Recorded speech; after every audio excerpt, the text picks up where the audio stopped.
Hi there. How are you? Good, how are you? I'm good. How are the roads? I Brew, actually it took me an hour and a half to get home. Wow. Yeah. Which, because, not because the roads were bad, because people were driving like 30 miles per hour.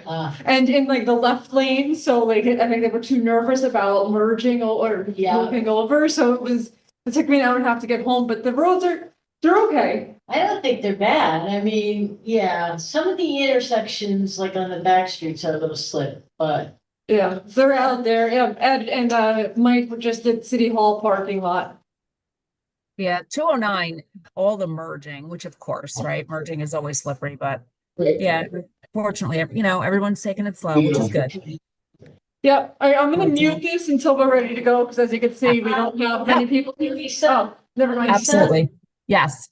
Dan Biggs from Weston and Sampson and Yes. Gandy Stoddard from, there's Dan. Yep. I And just let one Gandy in. will be joining. Absolutely. I'll let them in And as soon as I see Hi, how them. are you? Thank you.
Andrea, did you see the monumental box of vouchers? Thank you.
As students, they should be hard.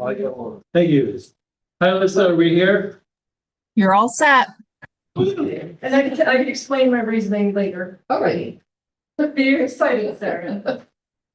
You're reading No, I'm for all the for dark artist chocolate engaged. chip versus the milk chocolate chips, and you told us 50 Yes. there. Absolutely. Okay. All right, welcome everyone. Welcome. We will call this meeting of the Kingston County Council Finance Committee to order at 6:41 on Wednesday, December the 10th. 50 shopping days till Christmas for those who celebrate. For those who don't, 15 days till Chinese food. Something like that. 16 is my birthday. Oh. 16. Worst day of the year. Ready for everything. All right, where's the comptroller? Right there. Update us, update us. Okay, thank you. So everyone has a copy of the report. I emailed it out earlier. Have new sales tax reports, farm reports. So on the expense side, kind of this, the same story I've been telling for the last few months continues. Expenses continue to run pretty tight. We are where we're supposed to be with budget right now. We're through October. We didn't close November yet, but we're at 83.3% of the year. That's the 10/12 of the year, right? We've spent 82.6% of the budget. It's pretty close. It tells me that it will probably be getting pretty close to the 100% plus mark at the end of the year because a lot of bills come in after the end of the year. So expenses are tighter than where they normally are at this point. I've given you some updates in some of the different categories. Ambulance overtime, some in particularly is running pretty hot. That is offset by ambulance revenue. We had budgeted $1.5 million for ambulance revenue. We are, in terms of billing revenue to the insurance companies, et cetera, we are already over that $1.5 million.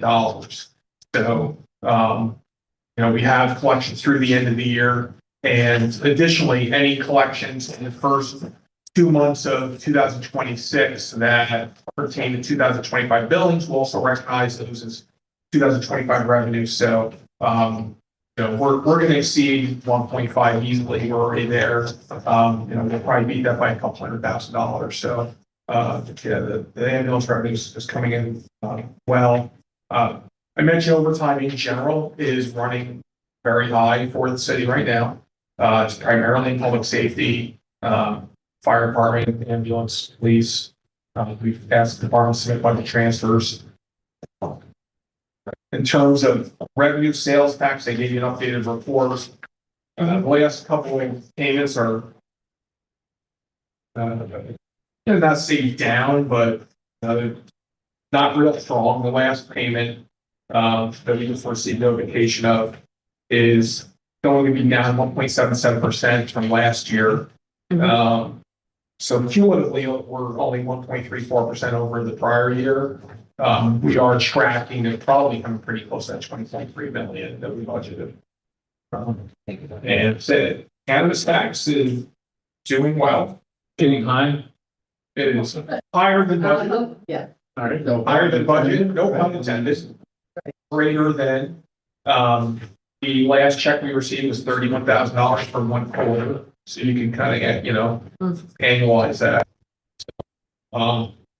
As I previously mentioned, I think this is still a developing revenue item as, people get accustomed to the shops but we're certainly well over budget for 25. I think, we're in a good position for 26. We'll keep you updated as get into the year there. So, no updates on, the fund balance, et cetera. Part of the year end calculations. We're starting to hit that time of year where, we'll be transitioning from 25 into 26. So once again, 25 final numbers won't be available until the end of April. We'll start to have an idea of where we're going to land in, late spring. But, I don't think it's going to be a surprise to anybody where we're at in forecasting where we're going. But, and I've given you some updated community preservation fund cash balances, recreation trust fund cash balances on our report. We added that back a couple months ago, so those are new line items on there. It should go back 1 second on parking. You have the extra portion of parking revenue on here. Parking's already well over budget, parking revenue, so Got my $25. yeah, a lot of fun. So, Come on you. Yeah, My fault, efficient. I paid it without comment. we are in the process of potentially changing parking apps.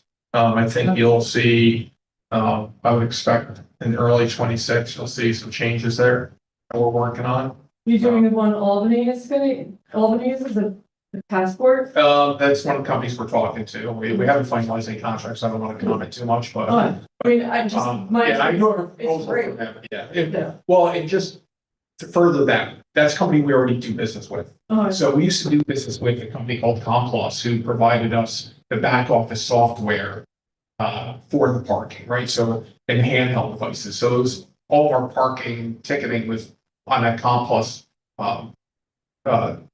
system. Complus was started out in White Plains, New York, I think it was, and they slowly grew to a regional company. They were acquired by Passport, who's a national company. So we've been Passport now for a couple of years. So we've had great success with Passport. Very responsible company, good company. Done really good things on the back office side. So we are excited to work with them. if that, If that's who. Yeah. would you have a timeline or, Um, because as you know, I've had constituents reach out to Yeah. me when issues have occurred. I haven't, because we haven't signed a contract on a firm timeline, but I would say by the time the new app is rolled out, I would say it's probably gonna be early second. But I think we'll be working on it shortly after the first of the year, starting at, so, I mean, hopefully. It's gonna be a busy season, Yeah. start of the new year for your parking division. Yeah, I think what you would see is you'd probably see both apps running simultaneously for a period of time until we turn one off and. But yeah, I mean, I've used the Passport app and the other company we're talking to. I've used their app as well, Park Mobile. I mean, everyone's Park Mobile is the biggest player in the game, so they're both very user friendly apps. Flowbird is more of a it's the app that was tied to the company that sold us the kiosks in the lots, and which was affiliated with Parkion. Parkion's the kiosk company, but now that company has been gobbled up by basically some company, the parent company of Parkion. Getting with the Flowbird app in the long term is not even a possibility. It's likely going to from either that to either the Passport you're talking about or another app. There's probably or something else. But we're trying to do something that is in the best interest, we think, of our partners. Keeping fees similar, improving the interface, improving the ability to connect, because we've heard of connectivity issues. Is it also going to have? Sorry, maybe that obnoxious person like, well, I work up in Albany, so this is how we do it up there. But is it going to be like different prices for different times of the day, or is that not been decided, or is it going to be consistent to what we have? That would have to be decided by the With the council. We're not there yet. I mean, long term, right? Well, I know there's that parking committee that's looking at different things. I mean, there's a lot of options you can do there. You could do, I don't know that one of the issues is going to be is whether or not they can handle it. Because a lot of the companies can't take a step back. One thing that I'm starting to see in some municipalities is like on-demand pricing, where depending on, not even like on time of day, where like depending on how busy that section is, the prices go up. Not every company that's kind of more complicated, more complex. Yeah, I don't know that they're all there yet, but I mean, that's something long-term that the council consider that, or pricing by area, pricing by time, but as of right now, my intention, until I'm told otherwise, is to basically continue the way we're at. My intention is to keep the convenience fee the same for the parker, and really just, and deliver to them an improved product. And hopefully, offer the city.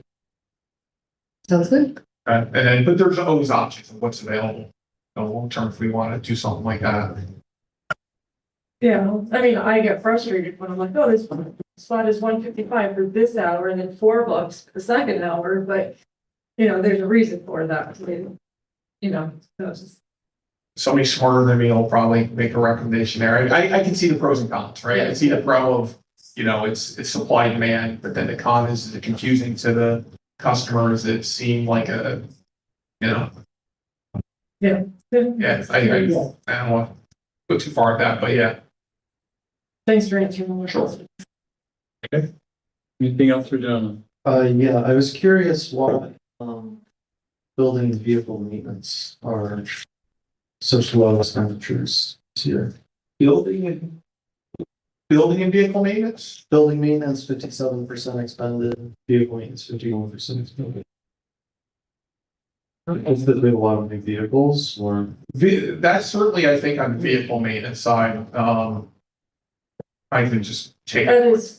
Yeah, That's, So no, I'm just gonna add to the department, department, I have approved a seen, lot of vehicles. And due to the fact that we still have a pretty good amount of old vehicles, we tend to increase our budget, keep it on the higher side because the price of fixing stuff now is astronomical. So, you know, if we used to get through the year with $30,000, it's now 50, 60,000. I lose one motor on a bigger truck, it's $30,000 for a motor. Wow. 25,000 for a transmission. So, you know, it only takes a couple of things and then all of a sudden we're over budget. Right. So it's the anticipation of, okay, what if? Yeah. So do you mean you keep the older vehicles so that you're able to use? Is that what you meant? No, we still have, we have 2006 vehicles in the fleet still. We have a bunch of new stuff. We still have to do maintenance on them. Tend to run the newer vehicles more.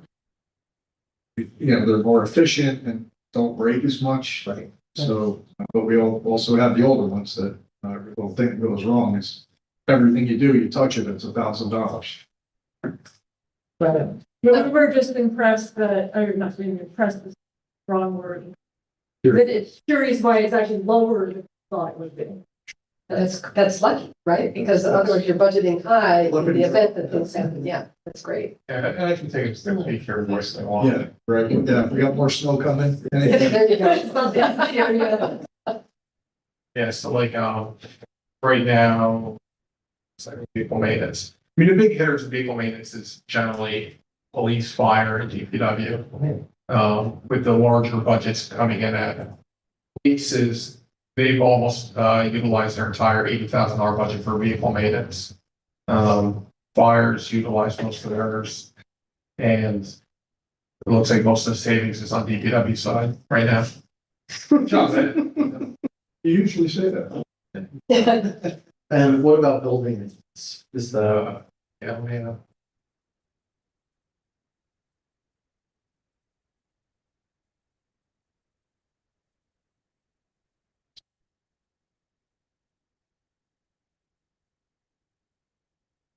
Is that what's like buildings and grounds? Is that what you're talking about? I'm just seeing that from, It's the just a financial financial. update.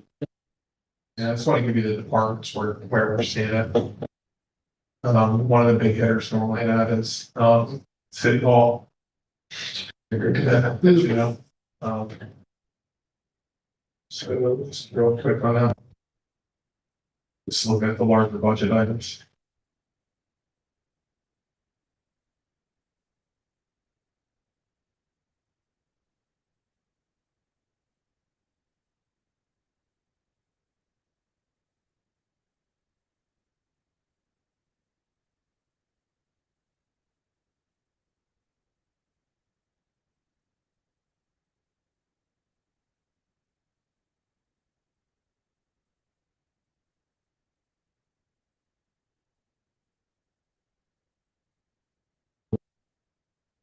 Oops, I didn't voice out the services.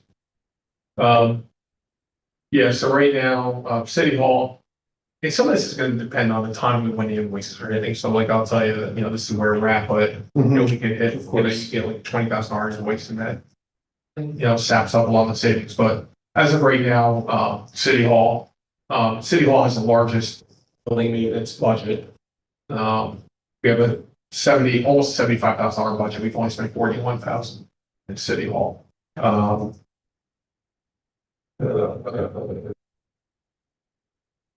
That's most of the savings right there. Everything else I'm looking at, we have smaller, other than that's just a lot of small accounts.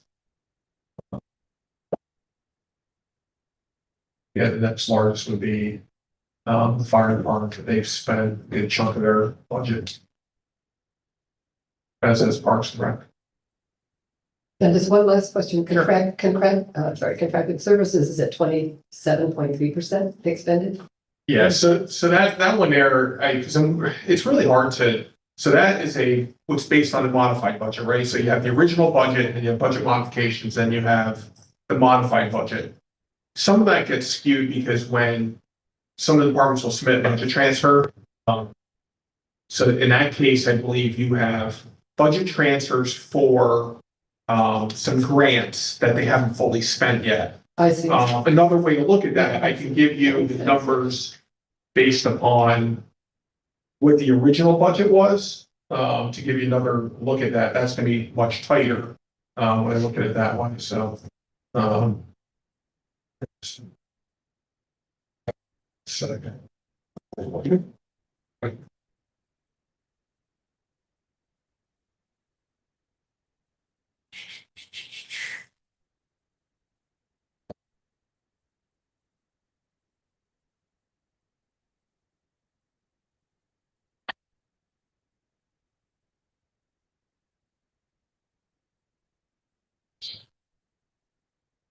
quick, just not. No, but you said before it made sense. Yeah, I just want to give you give you the numbers compared to the adopted budget rather than the modified budget. Because it's hard, because if I don't give you the modified budget, then we get approved a budget transfer and then we spend a budget transfer. And if I compare to adopted budget, it'd say, well, you're overspent. Well, we weren't because we approved the budget transfer. So I'm trying to give you a modified budget. Yep. But a lot of times where you have these budget transfers in advance for say a large grant, they're so large budget transfers that they might throw a category off. So, and if you ever look at, you can look at actually, if you look at those financial reports I send, like the actual accounting system, you'll see what I'm telling you in there. Okay. So if I pull up you say contracted services, right? Right. So in that case, we've spent $1,491,000. Our revised budget, our modified budget is $5.4 million. But our original budget was $1.9 million. So we've spent 1.5, and I'm going to round here, 1.5 out of $1.9 million original budget. So we're still under budget where we should be at this point. But yeah, those numbers are all skewed because of some very large budget transfers, Okay, thank you. mainly in the grants department. So, All right, Okay. everyone, Thank you. we'll move on to the first item of business. Ready? Yeah, Everyone. yeah, I'm Sean. Hi. I just had a quick question, John. Thanks for everything. I wanted to see if we had a date yet for the speed school zone cameras. not that I'm aware of. No. Okay, thank you. All right. Superintendent Norman. Budget transfer. Need to know. Any Zero impact. Yeah. We like it. Now I need to be like, just kidding, say hi. That's right. Get out there and get that street safe. I like this. I'd gladly stay. You take the truck. Hey, I don't think you want me to do that. You can throw it, I man. don't think you want any of us to do that. At least I turn off the phones. Are we good or Yeah. Yeah. questions on it? Yeah. All right, do we have a motion to approve? Motion. Second. Oh, Steve. Got it. Motion by Mike Tierney, second by Steve Shabbat. Any discussion? Hearing none, call for the vote. All in favor? Aye. Passes unanimously. Greg, what did you? Be safe out there. Yeah. Stay safe. Next I'll see you item. later. Do you have a, will you report the district request? Is it the same like what you Well, yeah, sure.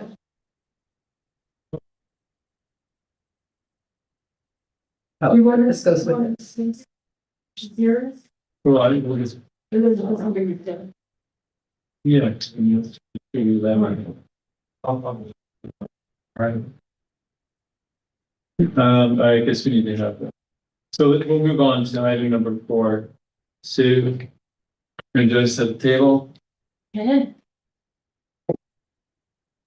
I don't know what that is. These are just,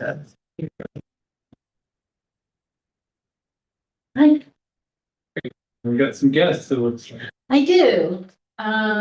So I have Dan Biggs from Weston Sampson. They're our consultant on the Lighthouse project. And Gandhi Stoddard is a contractor and is our contact with FEMA. So the two of them are here tonight also to answer questions, which I anticipate will be quite a few regarding the cost. I don't know how many of you have ever been out to the lighthouse, but it's a very unique structure. It also serves as an active navigational light for the Coast Guard.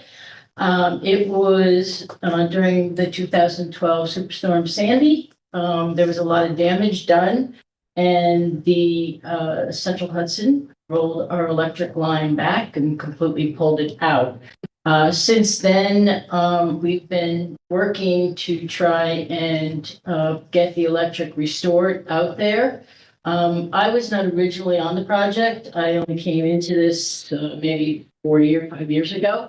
It was originally with the fire department, with the FEMA disaster storm response team. Then it moved to the Kristen Wilson in the grants department, and I assumed it when she left the city of Kingston. So the original grant funding structure was 90% FEMA and 10% state refund. When it was originally costed out, obviously, I wasn't involved. We can only guess at who did the costing and what numbers, where they got their figures from.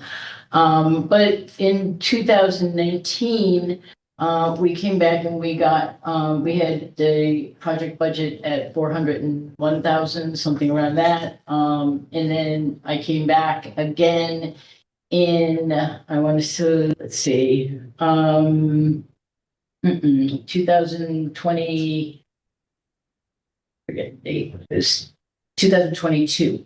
I came back again, and at that point, it was close to $750,000, and we bonded that. And so since then, obviously, it has taken a lot of time, a lot of planning, a lot of coordination.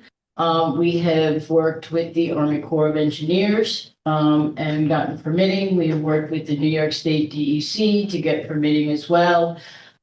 We also had to go and get an easement agreement from a private landowner that we originally crossed over, but at the time, obviously way back when, they were just handshakes. Yeah, you run it over my land. You no longer can do that. In order to get that easement in place, we had to do surveys, we had to get wetland boundaries defined and described. We had to make sure we weren't disturbing a wetland. We were outside of that.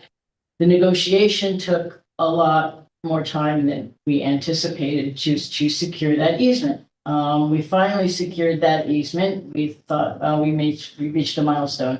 We got really involved in the design aspect of this.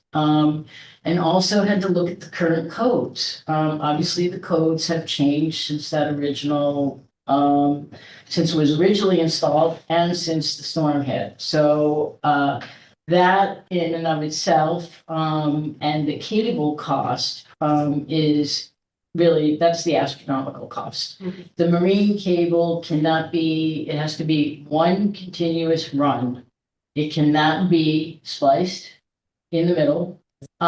So it's a marine grade heavy duty cable, which will go from the lighthouse back along the jetty where it had been and across that private land easement to Central Hudson lines and connect there from. So we've also had discussions with Central Hudson as well.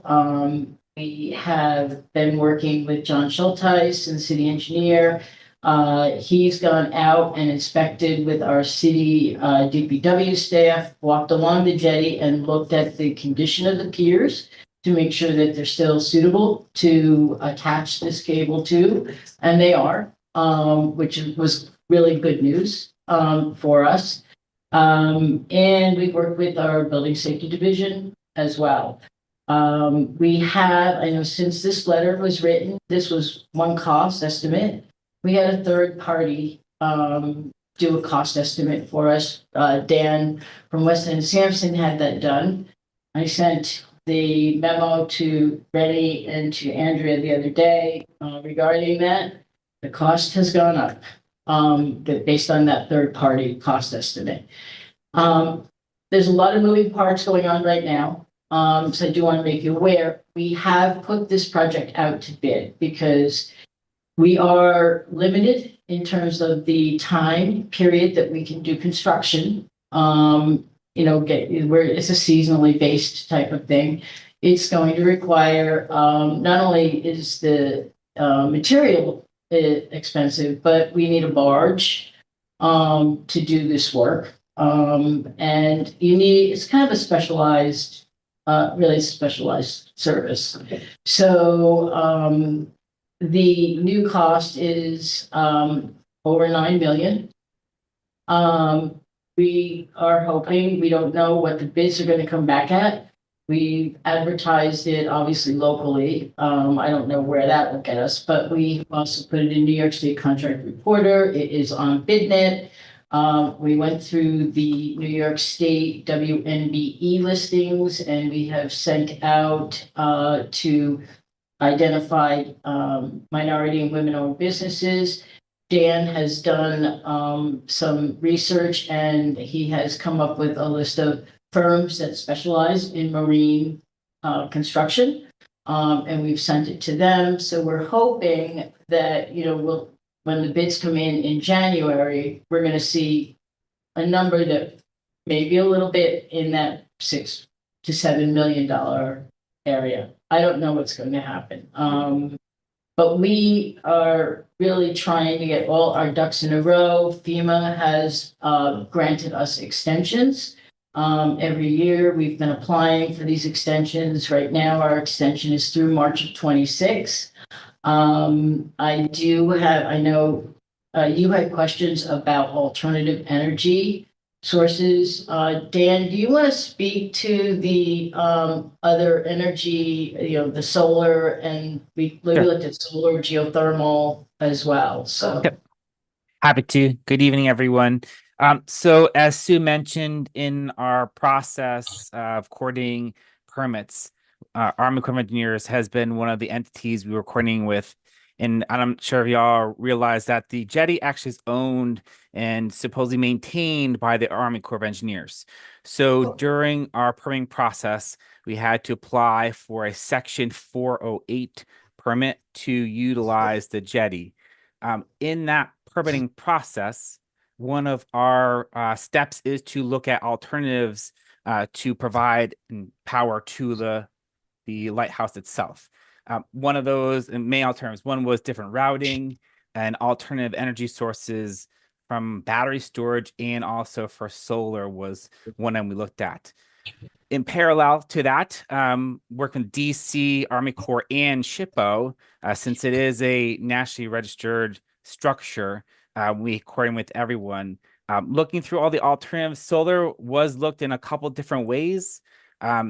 Anything on the structure was not allowed.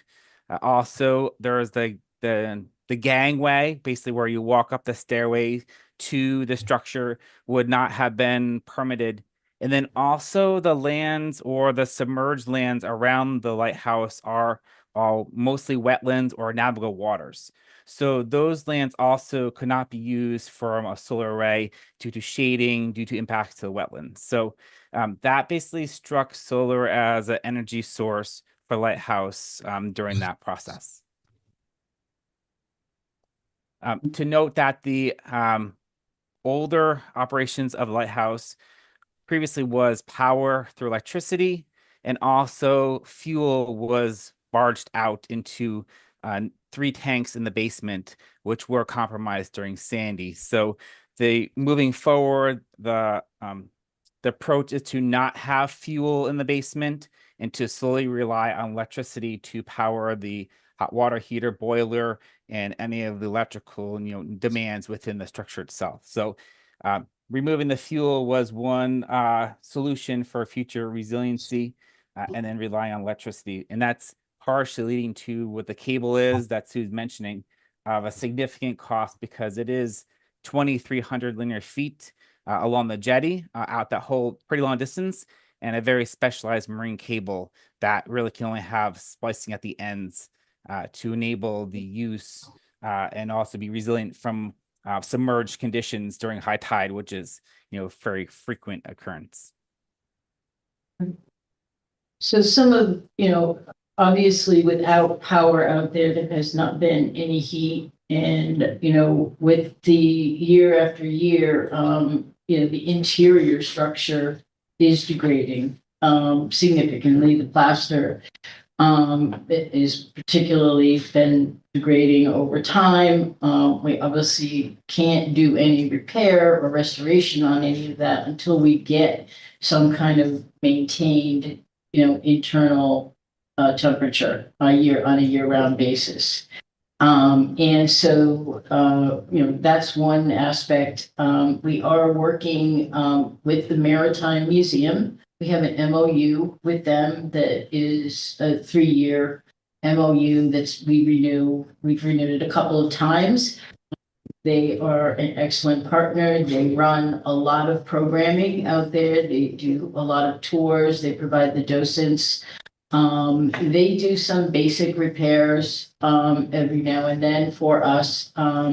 They've just recently taken a couple of the doors and are actually have recreated one. It was so bad, there was no ability to restore it. So they had one of their woodworkers that they have in the shop there recreate the door, and that will be going back in shortly. So there's a lot of things that are happening out there. There's some really positive things. It is, like I said, it's an active light, but it is a very attractive tourism destination. And through the Maritime Museum, there are quite a few people that are able to to go out and enjoy. You can't just walk out to it. It's not like the Saugerties one. And that's what makes it a little bit more special for people, and they appreciate that. I know that we want to talk about the cost and where what we can anticipate, and that's why I did ask Andy to also join us this evening, because we've had this discussion, and yeah, the dollar figure kind of made my heart beat a little faster too.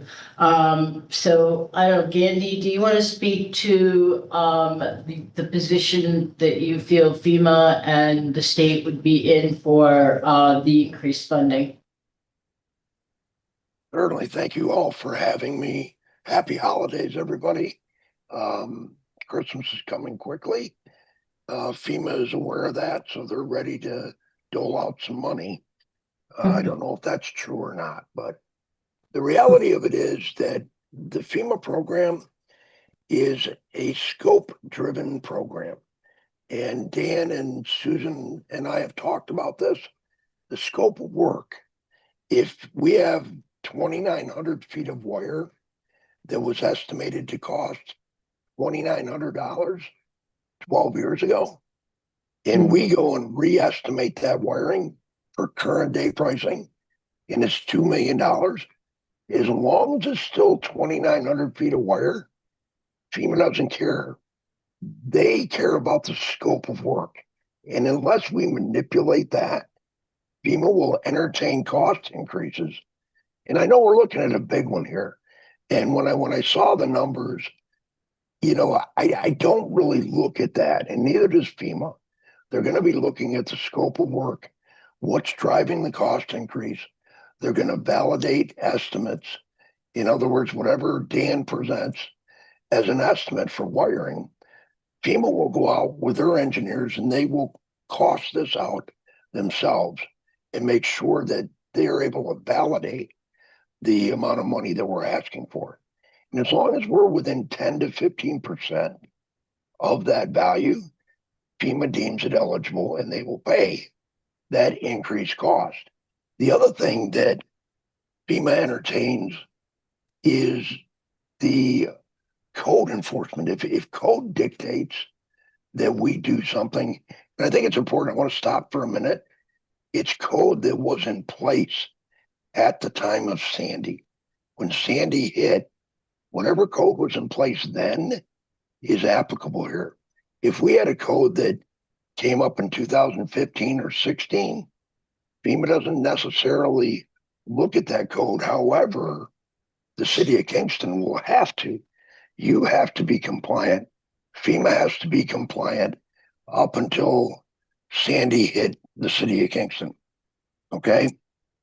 Usually that doesn't differ a lot, but it's important that I touch on that. So I think what we need to do, and what Dan and I are working on now, and Susan, is formulating an SOW change version request that we can put in front of FEMA and say, here's the reason for the cost increases. Here's the cost of this wire and whatever else it is. We just started delving into this. Matter of fact, Dan, I was reading over some of the information you sent, and we're going to have a working meeting probably Friday to evaluate that a little deeper and try to formulate something.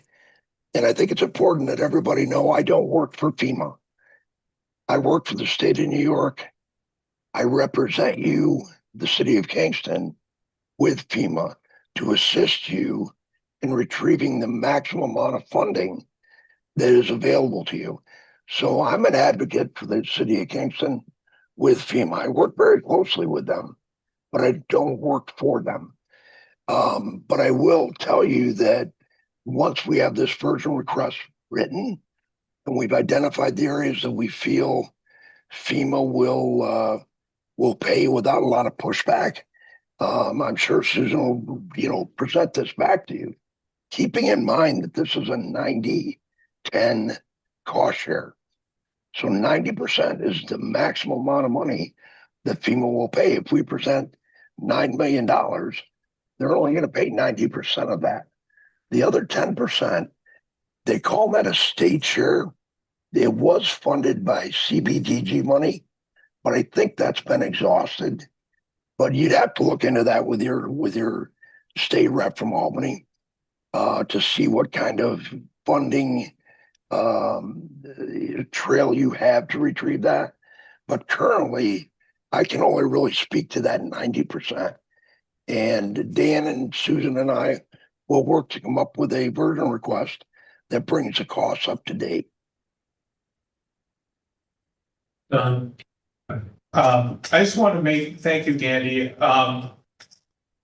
My experience in dealing with FEMA over the years has been they are, and I haven't worked with you, I know you're on the state side, extremely slow in processing payments.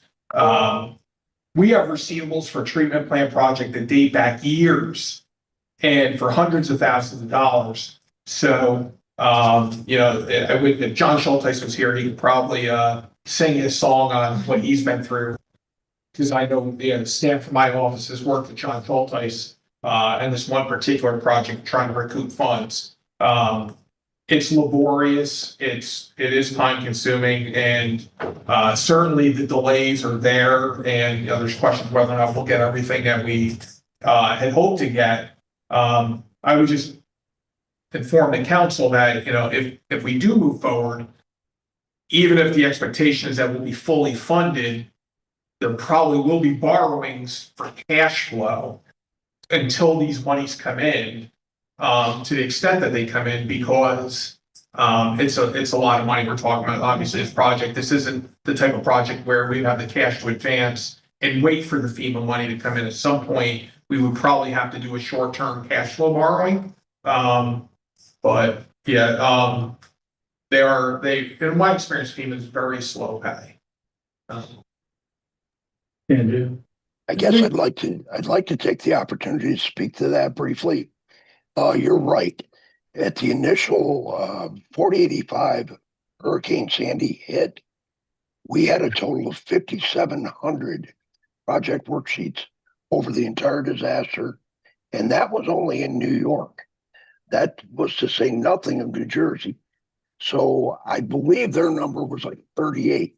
So you had almost 9,000 project worksheets that varied from 15,000 to $150 million. LIPA is over $1 billion.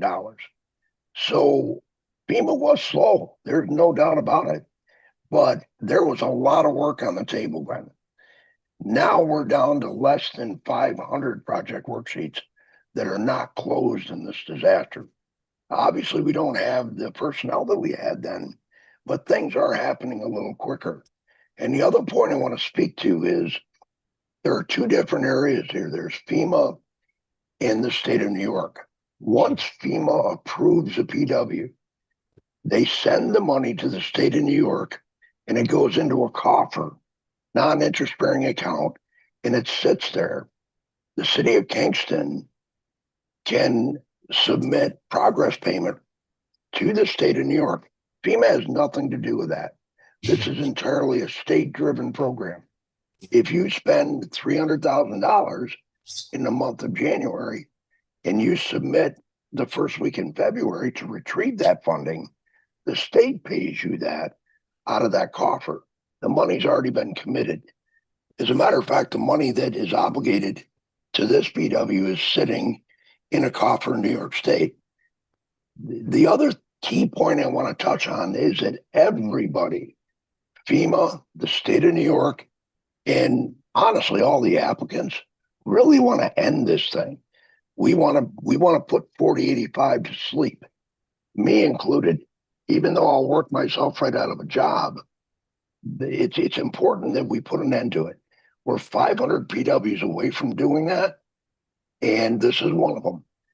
But I think the FEMA turnaround is going to be considerably faster now than it was 12 years ago.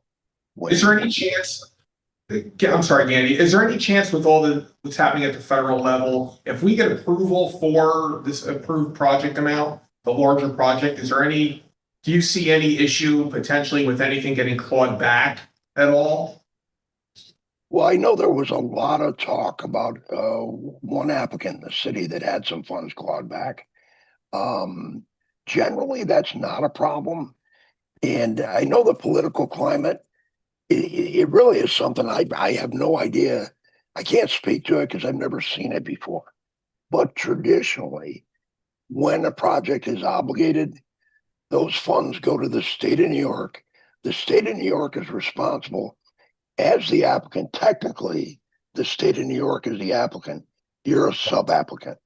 So we have the money and we distribute it to you, the applicant, as you spend it. So because we understand that city of Kingston can't put out $6 million on this project and not retrieve any of that money. So there's programs in place to help you with that. But honestly, I've not seen any one of my applicants, and I have multiple applicants in the city, NYPD, New York Fire Sanitation, all the city agencies. I've seen none of that going on. So I'm going to say you never know for sure, but I have not had any personal experience where those funds have been clawed back. What would your expectation be in terms of reimbursement frequency? Could it be quarterly? Something along the lines? Well, that's really your responsibility. I'll show you how to write and I think Susan's had some experience in this. how to write a progress payment. It's very simple as long as you have all the backup. In other words, here's a contract. We spent, the pay apps came in at $300,000. Here's the check or the fund transfer for $300,000. And we align that. You submit it to, well, not to me, but I'll end up with it. And then I'll submit it to New York State. They'll look at it as long as all our ducks are in a row. They'll pay you via usually electronic fund transfer. But that will go on right up to the end of this project. And the closeout should be a simple thing to do, because if we've done all our progress payments correctly, we just bound all those together and that becomes our closeout. Not So terribly complicated. There's no restriction on the frequency of how often we submit the pay apps. Not at all. Not at all. Andrea? What you don't want to do is overlap them. If we have pay app or you have a progress payment number 1, you want to realize that before we can put progress payment number 2 in the pipeline, but it's got to be behind number 1. So you want them to kind of flow like that. But no, there's as often as you feel the need to submit those and have all the proper backup, submit them. Andrea? Okay, so I do have questions, but first, I'm kind of going to be a party pooper because for the last like 4 or 5 months, I've been trying to impress on the council members that we really need to be aware of some of these things that we bond for and just our expenses in general. I mean, we all just got out of the budget season and a lot of us could have wished we could be given more raises, filled vacant spots, positions, I should say. So I'm hesitant with this, especially with the price increase, and not optimistic that it'll be on the lower side because that doesn't seem how it works. So I guess my questions are more John oriented, and I don't know if you could answer these on the spot. But so say even if it's the lower price and we're bonding on that, like what is our impact? And then you mentioned that if there's delays in getting reimbursement, how would that impact? Right. I mean, it'll depend on, what we have to borrow, if we have to borrow, would depend on, I haven't seen a cash flow schedule for the project. So, we talk about cabling, some extensive cabling work. Once again, I mean, if we got hit with an invoice for $2 million and, I'm told that that's going to take 6 months to, receive back, that might be something I'm going to have to borrow for. So I think I'd have to see what that cash flow schedule looks like. I mean, if it's a lot of smaller progress payments over an extended period of time, we might be able to front those, get their, if we're getting the reimbursements on a quarterly basis, we could handle that better. Where we more likely borrow is if there's a large amount of payments that are outstanding for a long time, whether it's multiple, it could be a number of contractor invoices, or whether it's just like 1 or 2 really large invoices. But, it's really just going to depend on FEMA, how quickly does the city submit for the reimbursement and how quickly do we get those funds? In conjunction with what are the size of those payments? Ideally, if we were to borrow, it's going to be very short term. It's going to be temporary until the FEMA reimbursements come in. If everything we're hearing is, that FEMA's looking to turn this around quickly, we're looking at least a minimum of 90% reimbursement for the project, right? The 10% state is right, to be determined. I mean, that's a healthy percentage of the project funded through grants. So is that 100% of the project? It's 90 is federal, 10% potentially is state. But we don't know. But we don't know. We don't, right, that's what I'm saying, We don't potential, know. right? So, I think it's, still, right. I think the question is, what's your evaluation of the project, the worthiness of the project? If we don't do this and we end up doing this at a later time and FEMA money's not available, it's going to cost the city a lot of money on the city dollar because FEMA's gone and now the cost of the project has gone up and you could be looking at 10 million, 12 million, whatever that number is down the line. I don't have those numbers. I'm just, just kind of spitballing here, but we know that the cost of capital projects increase over time. And this is an opportunity to take advantage of grant funding. I just have to be the financial person to tell you that my experience with FEMA is they're a little slower pay. There probably will be some financial impact on the city. I should say there probably will. There's potentially a financial impact on the city for whether it's potentially the state share, potentially if we have to do cash flow borrowing, or for some reason there's some ineligible expenses somewhere. So Michelle? I'm not sure if that answers your question. Can I have one more question? Andrea, then Michelle. When will we know about the state funds? Like when will we get a yes or no state is paying us 10%? Does it have to be after we make a decision moving forward? Or is that something that we wait on? That would probably be after. Sorry, that was it. You. Michelle? I mean, we do have a certain percentage of state funds already allocated under the approved SOW, right, Gandhi? I'm sorry, repeat that, please. We do have a certain percentage of state funds already authorized under the original SOW, correct? Well, as I said before, this funding was initially CDBG funding, which the city of New York exhausted. I'm not sure. I'd have to reach out to the GAR, the governor's authorized representative, and find out what they've done to replace those funds. Currently, I can't answer that, but I will look into that for you. Right now, the only thing I'm relatively confident of, well, I'm very confident of, is that we have a 90% cost share for this project. The city of Kingston, I would caution you, because when we jump to $9 million, if there is no further funding available from the state, then you're going to be on the hook for 10% of that. So it's something to keep in the back of your mind. I can't tell you right now whether there's going to be available funding for that 10% at all. If there is, I'm not sure where it's coming from. So I can do a little bit of research on that. But the last I knew, the CDBG funding had been exhausted. So, but let me ask Cigar, see if they have a mechanism of renewing that funding. I'm currently not aware of that. Thank you. Johnny, did you respond to that? I just wanted to add just real quick, and just another caveat to this: we've already incurred design expenses, et cetera, that if we stall on this project,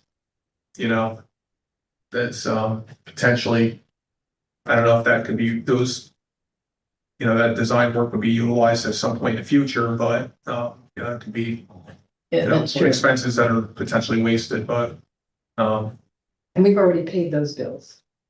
We're under contract with Western Sampson, yes, Yeah, I mean- and that's in the bond that we have in place right now. Okay. we're just not. I don't foresee us. If we're going to move forward with this project at some point in the future, I don't see the city getting funding even remotely matching what FEMA is offering right now to do this. I didn't.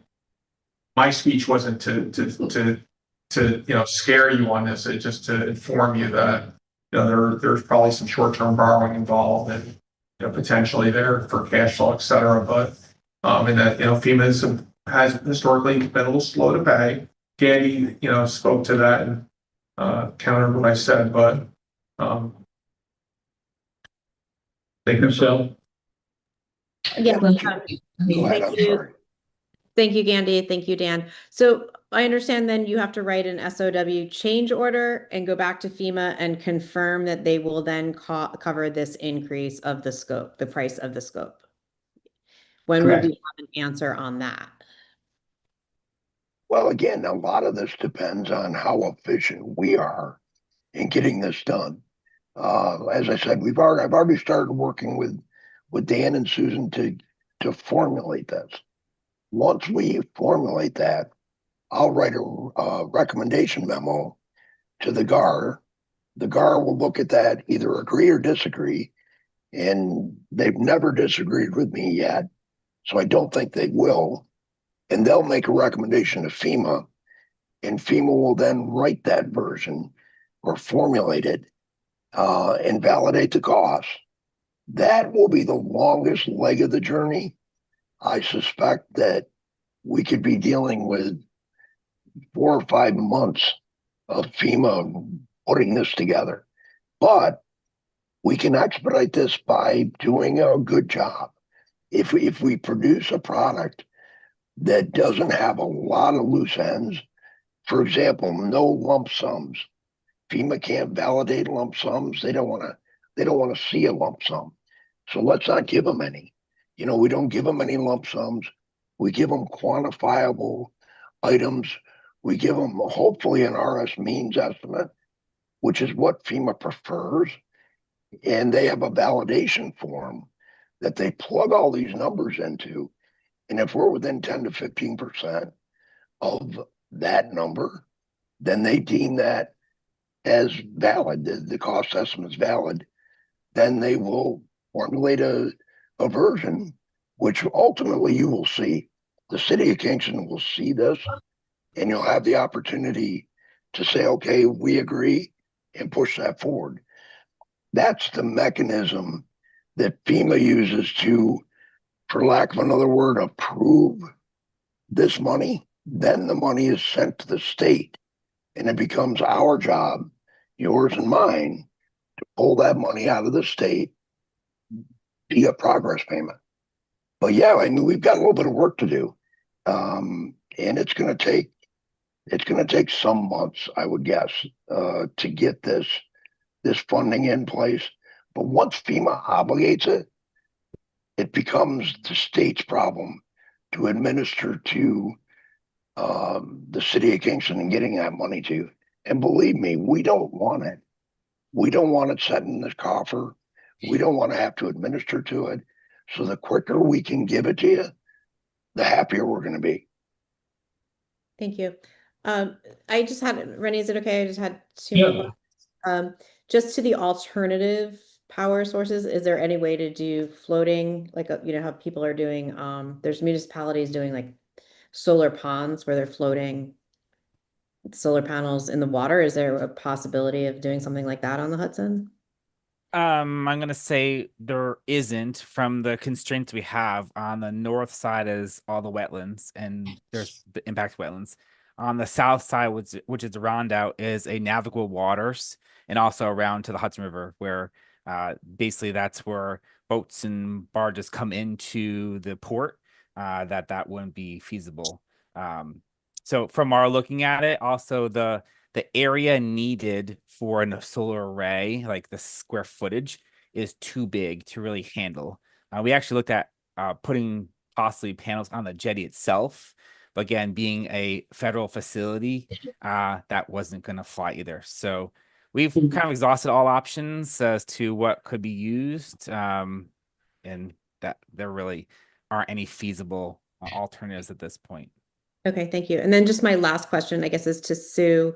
What will our power needs be out there? I mean, I know we'll need electric, but how are we going to heat the facility? They'll all be electric.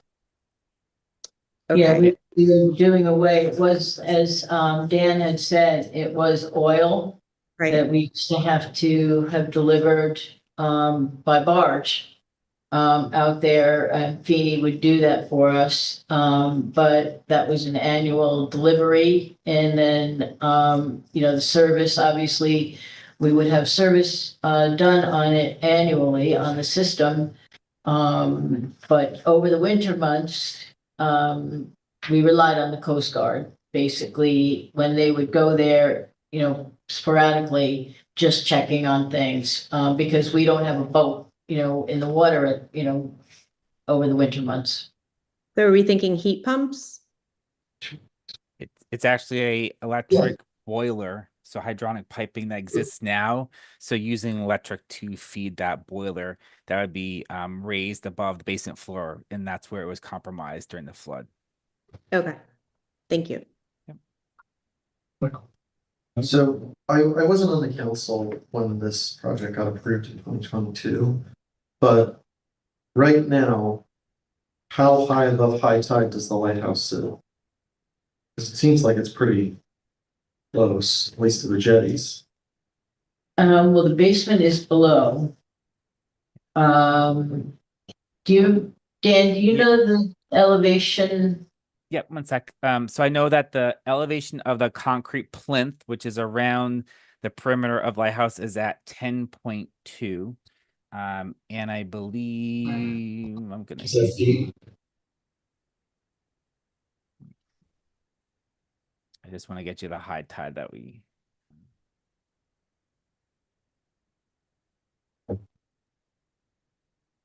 Because the shut-off is about 6.5 feet above the floor of plinth. yeah, so shut the disconnect switch on the side of the building. The top of the box is about 17.6, so it's about just about 6 feet above the plinth and walking surface. The high tide, I'm flipping through some.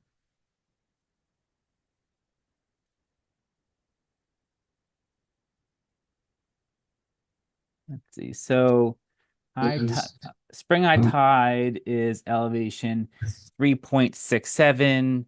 Mean high water is 1.93.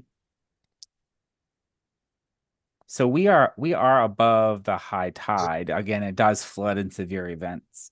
But About so 10 for the project of rehabilitating the lighthouse itself, we're designing Kingston Point Beach to survive the next 50 years. Is the lighthouse being designed along by the same standards? Yes. Okay. Yes. And So then- sorry, I don't want not to interrupt. The key piece of this is that disconnection switch that Sue's mentioning. That has been designed at 3 feet above the sea level rise elevation of about 8. So we had to make sure that we are in the elevations of 11, a minimum of 11.2. We are above that on the wall, the side of the lighthouse itself. On the land side, the elevation of the property that Sue mentioned at the terminus of North Street, that's about elevation 3.0. So there is a disconnect switch there as well. And that is actually being put onto a raised platform to get above that high level mean high water or sea level rise elevation of around 11.2. So the two disconnects on either end of the line are above that elevation to resist the flooding events. Steve Shabbat? Yeah. So did you say, are there still oil tanks there? Yes. How old are they? Gotta be I pretty have old, no right? idea. They've been emptied. All right. Do we have plans to remove them? Because there's probably sludge and stuff in, right? Well, that'll be down the So road. part of the project is to remove those 3 tanks. They are partially full with fuel. They were tested early on in our project, post Sandy, to verify the contents. They were not compromised during the storm from the condition of the fuel, but that will be removed and extracted as a part of the project, as well as some other debris that was still remaining in the basement as well. Most of the items and material in the basement have already been cleaned out and taken away. John? Sue, I don't know if this question for Sue or Dan, the seeker determination on a project? For this, it would be type 2. Gotcha. It's replacement. So what's our time frame here? Because do we have to make a decision now, or can we wait till we hear more definitively from FEMA about the money, or what? Well,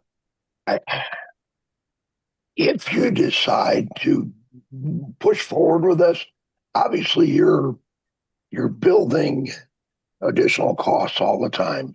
You're paying an engineering firm, You're not paying me, I'm free, but you are experiencing some expense.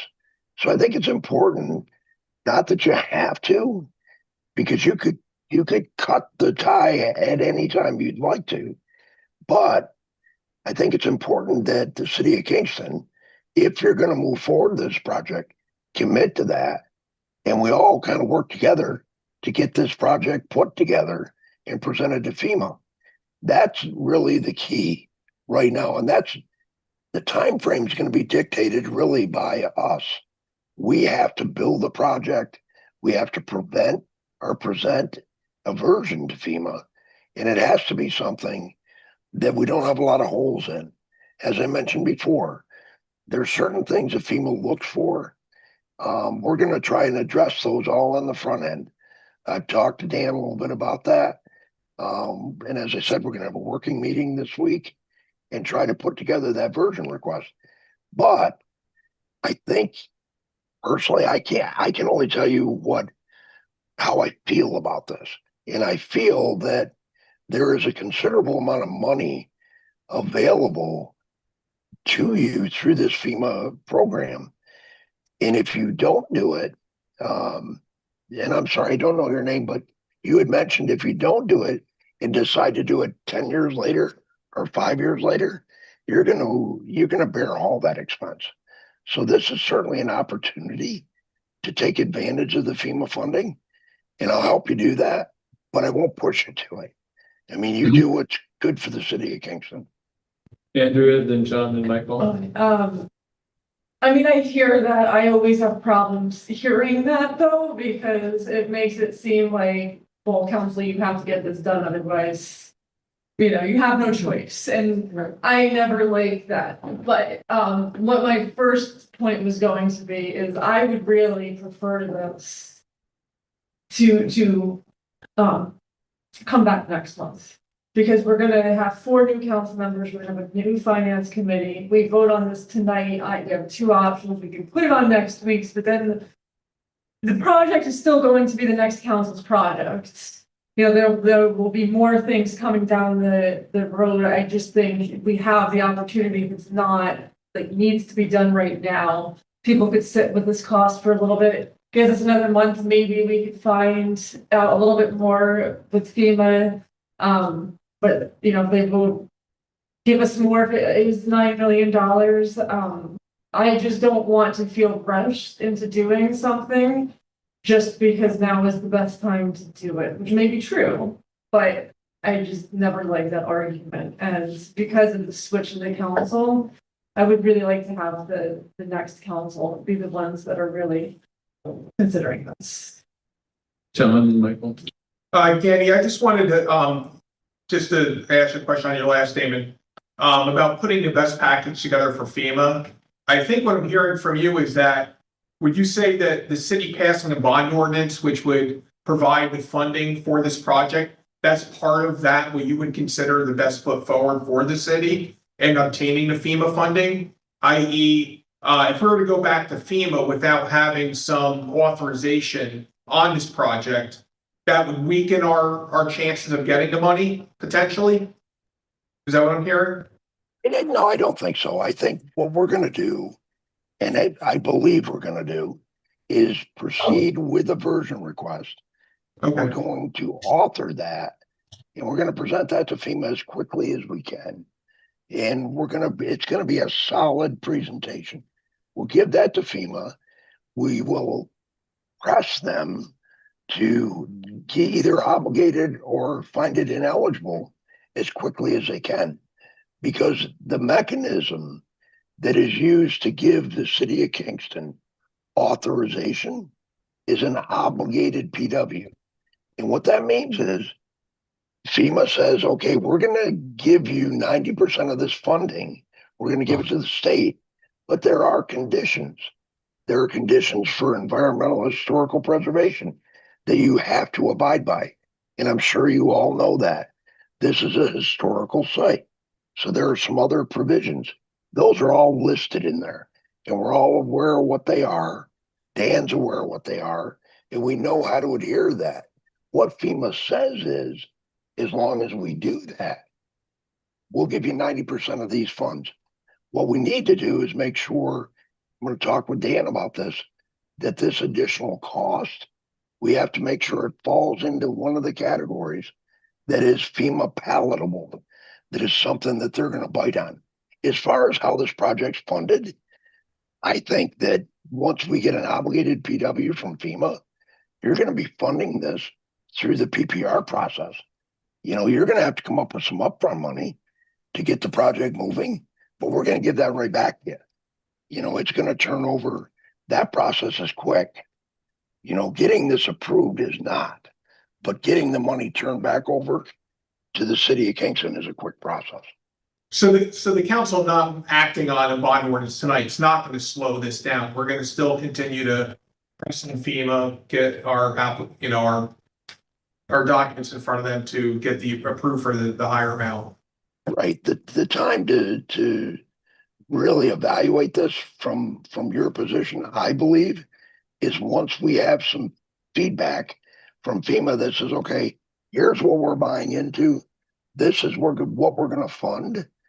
Then the city of Kingston can make a educated decision on the best path forward. Okay. And I think if I saw a cash flow schedule based on that, we could potentially ask to borrow less if we had FEMA approval.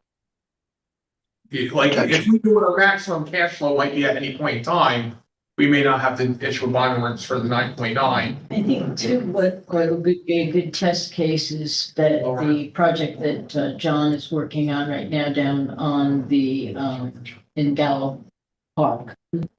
Because they are submitting, I believe, with they're doing progress payment. They've just submitted a progress payment. So we should have some sense of time frame and turnaround based on that project, right, Andy? Yeah, I believe that's true. And I can also provide you with examples of the best way to do this. I end up writing them anyway. And I would for the city of Kingston.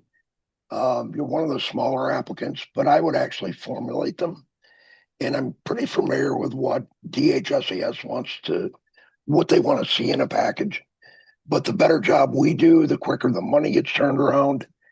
And that process happens relatively quickly. As I said, the big stumbling block here is we need to get FEMA buy-in on the version. Then you guys will have all the pieces that you need to make educated decisions as to how to move forward. I think that we can end the conversation. I think we can move on because I think what we'll do is, like Andrew was saying, leave this for the next council. That's only going to be a few weeks from now. So unless people have conversations specifically about the FEMA process, I would like to leave it there. Is that? No, my question is much more general. Okay, let's see if we can leave it then for the next discussion. Right. I have a question. About the FEMA process? Yes. Okay. Well, my question is, I understand you said it would take about 4 to 5 months for FEMA to make a determination. Does that include the time period? How long will it take your team to put together the product that is going to be evaluated by FEMA? And you would be continuing to do that no matter what decision we make now, because the contracts you already have the contracts in place. So this goes forward no matter what we decide. I'm working on that now. That's what you're working on. We're working on that now. And how long will it take to create that package? Well, again, Dan and I will get together this week with Susan. I don't see this as being a real heavy lift. Getting that version request put together, not difficult. Getting a recommendation memo to the state of New York, not difficult, not terribly time consuming. Where the time's going to get chewed up is when this goes to FEMA for obligation. That's where we're going to slow down.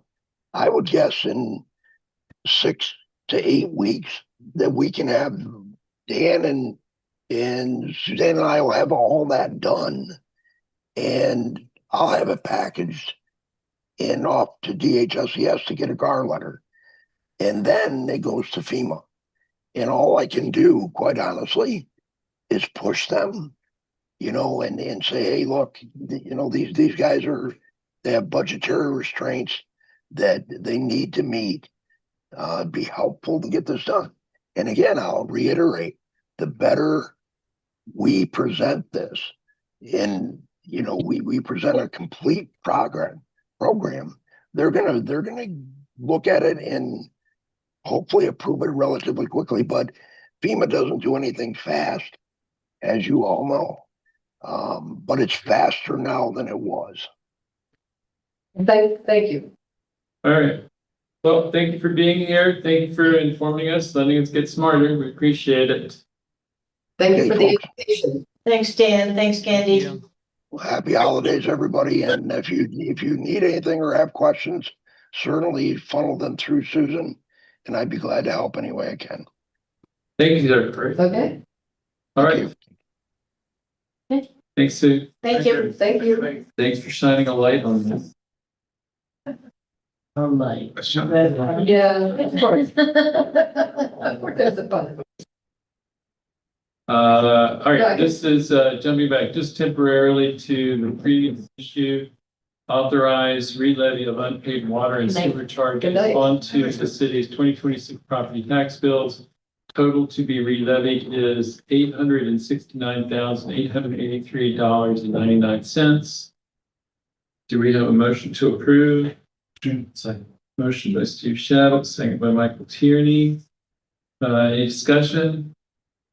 During the discussion, I'll call for the vote. All in favor? Aye. Anyone opposed? Passes unanimously. Thank you very much. Here's that. Then we move to Lindsay. Tell us what is up with your request to move some money. Hello, everyone. Yeah, so I just wanted to follow up on an amendment request that I made at my budget meeting in November. We had requested to move around some seasonal employee money into my originally requested part-time rec leader position. Originally, the mayor did not approve the request, but after further discussion, he suggested that we could move some money from seasonal lines into this part-time position, and it would be a zero impact transfer. It would allow for more consistency in our department, especially with seasonal programming. It would promote longevity. As you know, you don't get as much with seasonal staff, a lot of turnover. So that's essentially what we're looking to do to build capacity within the department. All right, questions for Lindsay?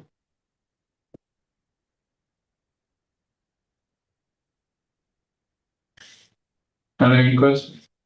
No. No, I just had one question, which you've already answered, which is sort of answered in the budget discussion that we have, which is, how will this affect the services that will, or the money that's being taken from those budget lines? Will that have any impact on the programs? It sounds like a great thing to be doing, to have this part-time person.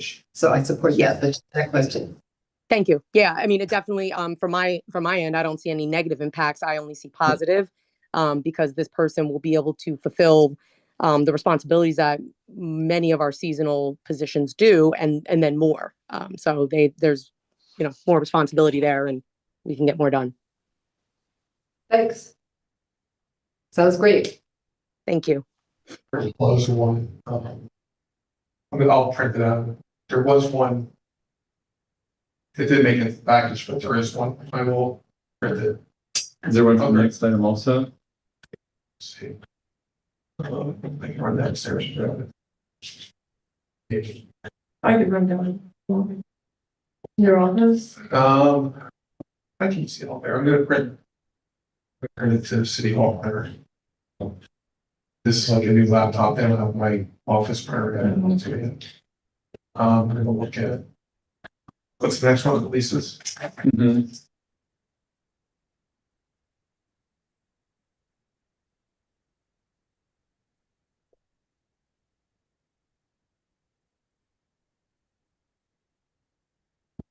There's a very fee one, but that's for you. Sorry, we're keeping you on the line, Lindsay. Oh, No worries. Lindsay, go. Yeah, Lindsay, Lindsay. if you want to take off, I mean, we. Oh, I'm good. Oh, Yeah, yeah, our question is, yes, thank you. Unless you want to hear the vote, unless you want to hear the vote, but you can go if you want. All right, thank you. Yeah, bye. bye. Good night. The issue is we don't have committee reports. Oh, This one had one. I see the email of the. This is only we're done in 20 minutes. Because we got a big committee what we're doing. you have to do what? And to do the next stage in the order. You make your own. Is it that much better? It's that much less. Yep. It's in the efforts attached. Looks like we're doing something. Always playing. Just like, Yeah. don't throw the blueberries in there. Well, Mark should do that. Eat. I'm kidding. What do I know about your cookies? I just eat the blueberries. All right. The committee report here reads through 2026 budget modification totaling $32,000 as per attached. Estimated financial impact $0. Motion by Steve Shavitz, Second, second by Sarah Pasty. Any discussion? Hearing none, I'll call for the vote. All in favor? aye. Anyone opposed? Passes unanimously. All right, Melissa, what's the other one from your office here? Hello, so just some housekeeping here at the end of the year.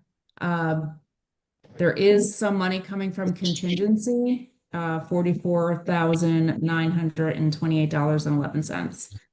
And that is additional costs in insurance, and we had to do some repairs on the heating system in City Hall, which of course is not something we can predict. So that is about half of that. All right, and what is the financial impact? The financial impact would be $44,928.11, all of it coming from contingency. Okay. All righty. Any questions for Alyssa? Why do you want heat? That's what I want to know. What? Why do you want heat? I actually really don't have heat, but I'm okay. I have a little space heater. We're working on it. All right. It's a heater. I want heat. Yeah. I keep wearing my jacket as a blanket. Weird. If you come into City Hall and my door is closed, I'm just trying to keep the heat in. All right. So this reads authorized 2025 budget modification totaling $46,801.07. Balance accounts as per attached $44,908.11. This amount to be drawn from contingency. So the estimated financial impact will be $44,928.11. Do a motion to approve. Motion, Sarah Pasty makes the motion, and second by Steve Shavit. Any discussion? Hearing no discussion, I'll call for the vote. All in favor? Aye. aye. Anyone opposed? Passes unanimously. There we go. That one. Thank you. Thank you, Alyssa. Thank you, Lisa. And then the last item is the old business of the 2026 fee schedule.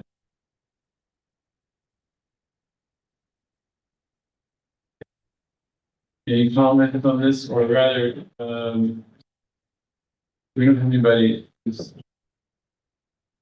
The West was before, right?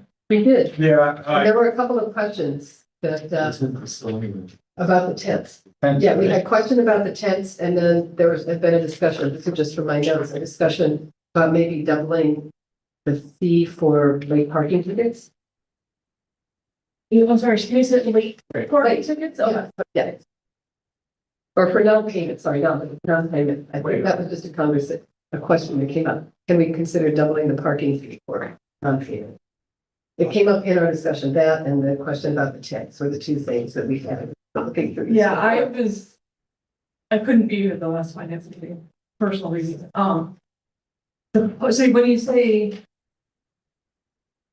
non-payment of parking tickets, so if you get so Randy's $25 parking ticket, if he doesn't pay it, I paid it. you're saying it should be more than $50 or, Well, I don't. No, this was sort of the discussion. Should it be graduated as, the time goes on, or if there's some That's what I way? was just wondering. Yes, But but that was the question. No, that was the question that came up, and I don't think we resolved. We already do have a late fee. You do, Yeah, Okay. we already do. but what about non-payment? This is the great one. When he doesn't pay it. Well, then the late fee sits out there. We do send them to collections. We send any, I think it's roughly after 6 months, I believe. After the final notice goes out, then shortly after that, they go to collections. There's no viable way to collect these. They're too small for court counsel to go to small claims court for. Okay, And so, our collection rate is fairly strong compared to our peers. okay, that's good to know. The tow program and the collections program, it Great. certainly enhances our collection rate. Okay, no, this is just, I was just following up from. Yeah, no, I just wasn't sure exactly. And what about the tents?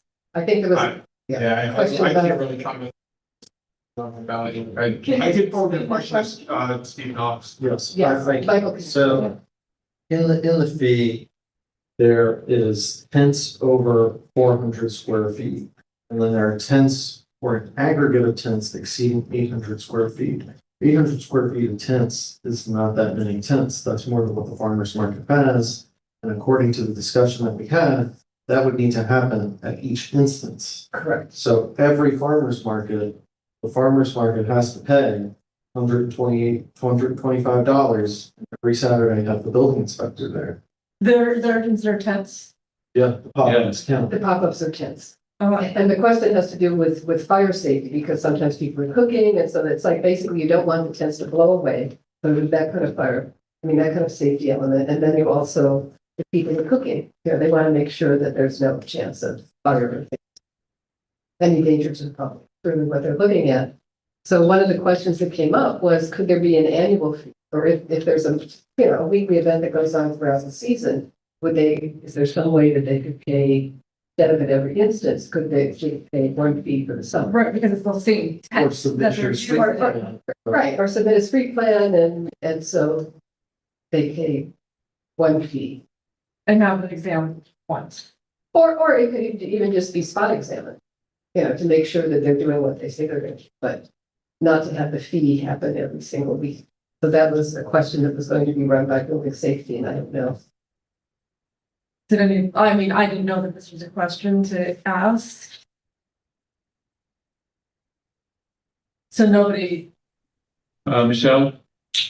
Hi, so I haven't spoken with building safety, but I did a search on this, and it seems that other municipalities are using this to inspect tents that are used at events like a wedding. So it's like a wedding tent, like where it has sides and you have to have egresses out of the tent. It doesn't seem to be applying to farmer market pop-up tents, but events. And these applications require plans to be submitted, and then they have the building inspectors come in. is this a new fee? Yes, it's a new fee. Was there a reason given for it? This law went into effect, I guess, a couple of years ago. Oh, So if you want me to send you all right now a copy of another community That would be great. I'm just gonna send.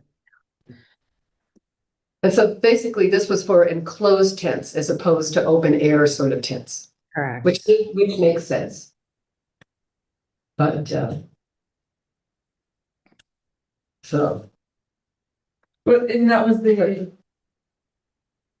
were there other questions we scheduled for last month?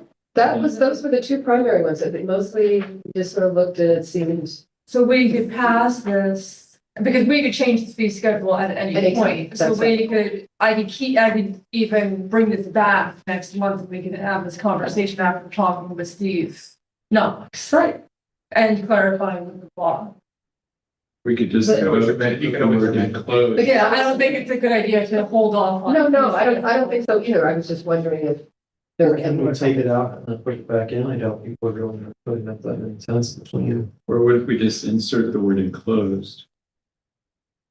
And closed tents is a. But that's not a wedding, But the law. tent isn't necessarily, I don't know if I They're not would define necessarily that as enclosed either. I mean, some of them would be, but some of them aren't. So I really want to see So the we need law more and for- see we need more what if they define a Yeah. tent. Okay, Right. we can count that section.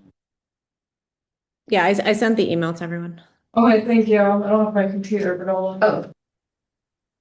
Here it is, yes.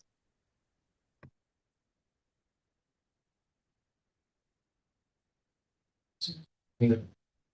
There's no definition. Oh, there we go, definitions. Yeah. Canopy tent structure with or without cellar structure. Oh, with or without, okay. Where is it? Michelle just emailed this to us, it's from the village. No, I see the where is the tent? It seems like to me that definition fits a farmer's market tent. So this says temporary structures in excess of 1,000 square feet. Excessive permit that obtained during 200 feet. Without the approval, right. They're also saying permit should be obtained for any structure in excess of 200 square feet. Yeah, let's take this out. Yeah, let's take I'll it, put this yeah. on the agenda for next month and maybe ask Steve to come. Okay, Does that sound okay? yeah, those are the only questions that really came out. Yeah, we were good Yeah. at the sidewalk cafe. I don't have to come back next month. No, you don't. And then actually I do have a question, John, no, you still have to spoke on before the fee schedule. I'll ask quickly. I'm going to put the fee schedule on for next week, so that it's ready to go for Yeah. 2026. I'm thinking of putting the 1, 2, 3, 4 items that we just passed on the agenda for next week. Okay. Is that gonna be or any of them a problem?